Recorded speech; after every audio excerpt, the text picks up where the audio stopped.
Salama mkubwa. Kwa kwema. Tunaenda kuangalia vibe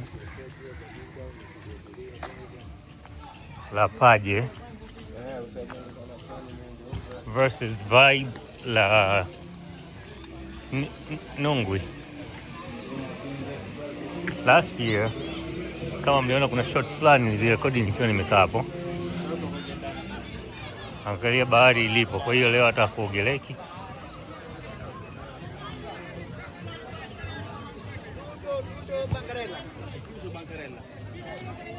Oh, you speak Italian? Angalia Omasela anaongea Kiitaliano. They speak Italian. You speak Italian too? But he does. Oh, wow. Bane.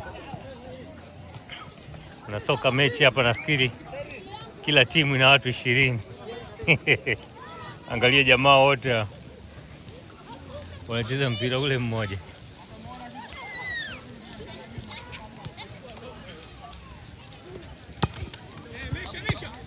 Sasa hapo unajua can't even tell who is your teammate.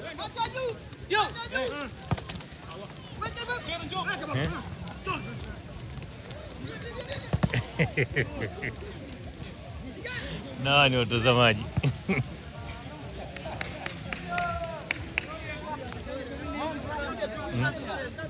Kuna wachezaji kama 40 kwenye field hao wote.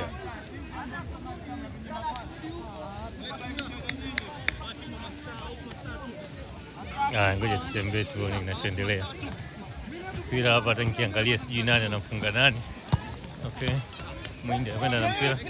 Anampigia mwenye nyekundu. Anazunguka. Anatoa pasi kwa Rasta. Rasta anakuja juu, ametoa kwa Ruta.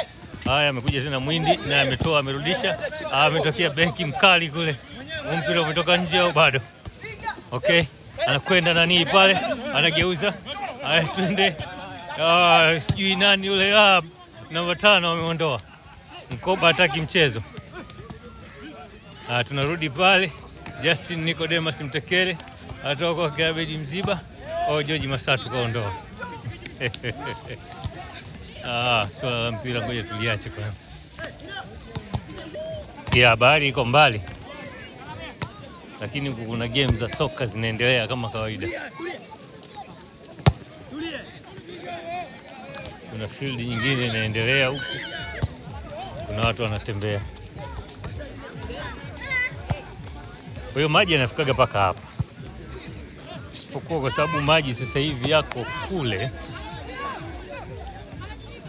karibu nusu kilomita ndani. Ndio maana unaona nani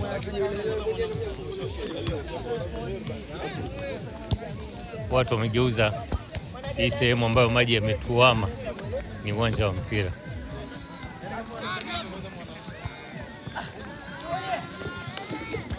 Kwa hiyo nafikiri kukiwa hamna maji vibe inakuwa sio kihivi.